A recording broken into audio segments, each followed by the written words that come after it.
Tanahnya kering, panas, dan terlihat mustahil untuk pertanian. Namun negara ini berhasil mengubah gurun menjadi ladang yang subur. Laut asin menjadi air minum, dan masalah alam menjadi peluang teknologi. Menariknya 24 mahasiswa pertanian asal Indonesia dikirim ke negara itu untuk magang hampir setahun. Belajar langsung teknik irigasi yang canggih dan cara memanfaatkan sumber daya alam yang sangat terbatas.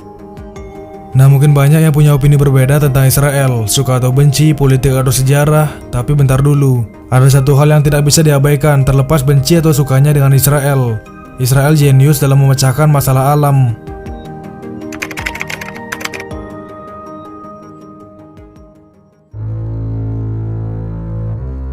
Jadi gini, ada 24 mahasiswa pertanian dari Stiper Flores Bajawa NTT yang dikirim magang ke Israel untuk belajar langsung bagaimana mereka bisa melakukan itu.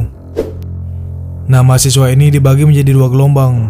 Gelombang pertama sebanyak 15 orang yang mulai magang sejak Agustus 2024 dan kembali ke Bajawa pada 20 Juli 2025, disambut resmi di kampus pada 26 Juli 2025. Gelombang kedua sebanyak 9 orang mulai berangkat bertahap dari 28 Juli 2025 dengan durasi magang hampir 11 bulan.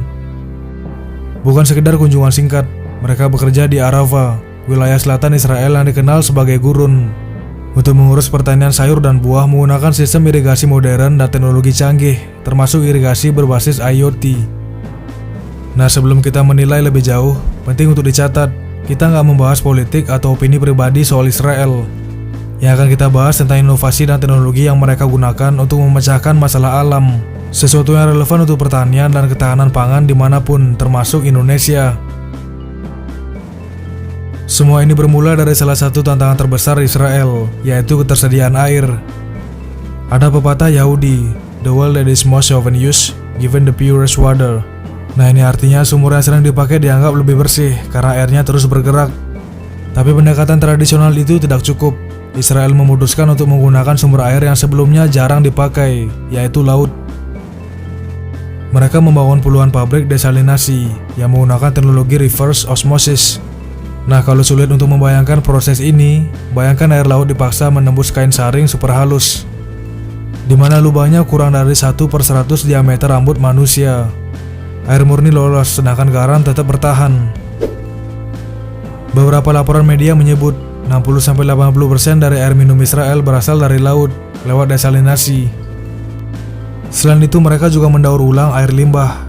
Nah, 86% air yang biasanya dibuang di negara lain diproses ulang untuk digunakan kembali, terutama untuk irigasi.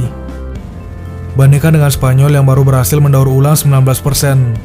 Artinya Israel benar-benar memanfaatkan air dengan efisien sampai tetes terakhir tidak terbuang sia-sia. Namun Israel nggak hanya mengandalkan desalinasi dan daur ulang. Yang paling menarik di Negev Desert, yang mencakup 55% wilayah negara. Gurun yang seharusnya melebar justru menyusut.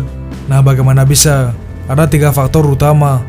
Pertama, reboisasi masif. Sejak 1900, lebih dari 250 juta pohon ditanam. Saat Israel berdiri pada 1948, hanya 2% wilayah yang tertutup pohon, dan sekarang sudah 8,5%. Salah satu contohnya adalah Yatir Forest, hutan buatan dengan lebih dari 4 juta pohon. Nah, tujuannya sebagai tembok hijau untuk menahan pasir gurun agar nggak meluas. Jadi ini kayak hamparan pohon yang ditanam sedemikian rupa hingga pasir gurun nggak bisa menutupi lahan pertanian. Pohon-pohon ini juga menciptakan naungan yang menurunkan suhu permukaan tanah dan menjaga kelembaban, sehingga tanaman, hewan, dan manusia di sekitar bisa bertahan lebih lama. Nah, kedua, mereka memanfaatkan akuifer air payo di bawah tanah.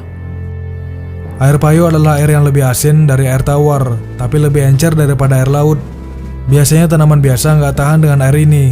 Solusinya Israel menciptakan Desert Designer Corps, varietas tanaman khusus yang tahan kadar garam lebih tinggi. Air dialirkan langsung ke akar menggunakan drip irrigation atau irigasi tetes, sehingga setiap tetes air digunakan maksimal dan tidak ada yang terbuang. Intinya mereka menyesuaikan tanaman dengan kondisi air dan tanah, bukan sebaliknya.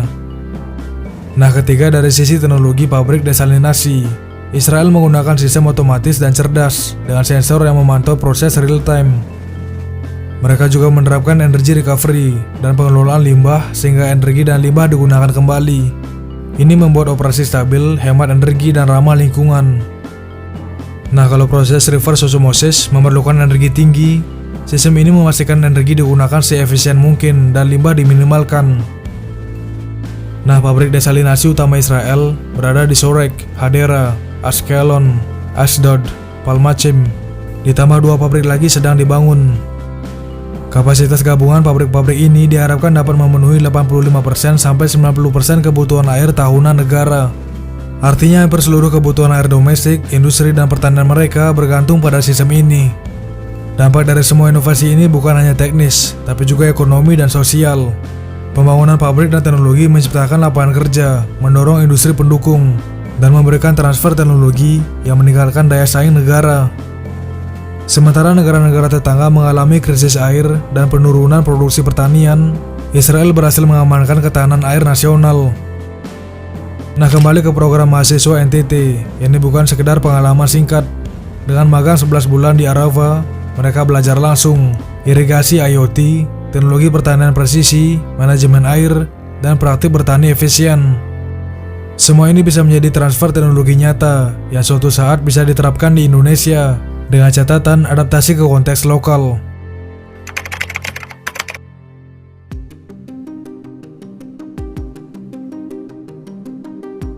Setelah melihat bagaimana Israel berhasil mengubah gurun menjadi lahan subur dan memastikan pasokan airnya cukup, langkah berikutnya yang penting untuk dibahas adalah bagaimana teknologi pertanian Israel dapat membantu mengatasi tantangan pangan global. Ini bukan hanya soal gurun atau irigasi canggih, tapi masalah yang dihadapi seluruh dunia. Jumlah penduduk meningkat pesat, sumber daya semakin terbatas, dan perubahan iklim membuat kondisi petani semakin sulit. Janet Farad, seorang insinyur kimia dan CEO Smart Agrofund, menekankan hal ini dengan pengalaman saat memimpin tim penelitian dan pengembangan internasional di perusahaan benih Israel, Hazera. Farad menyadari bahwa masalah pertanian dunia lebih kompleks daripada sekedar menciptakan benih unggul. Banyak masalah seperti kekurangan air, tanah yang semakin menipis, dan kurangnya tenaga kerja nggak bisa diselesaikan hanya dengan benih baru. Dengan populasi dunia yang diperkirakan akan mencapai 10 miliar pada tahun 2050, para petani harus mampu memproduksi 50% lebih banyak pangan dengan setengah sumber daya yang tersedia termasuk air, lahan subur, tenaga kerja, dan bahkan lebah penyerbuk. Inilah tantangan yang dihadapi oleh pertanian modern, dan teknologi Israel hadir sebagai salah satu solusi.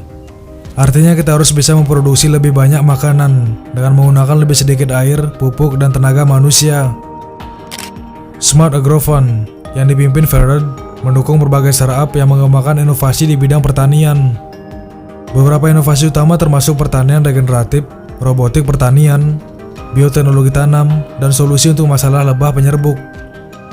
Pertanian regeneratif bertujuan menjaga kesuburan tanah dan mengurangi kerusakan lingkungan.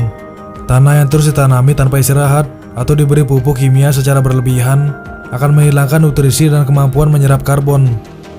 Parahnya, pertanian menyumbang sekitar 27% emisi CO2 global.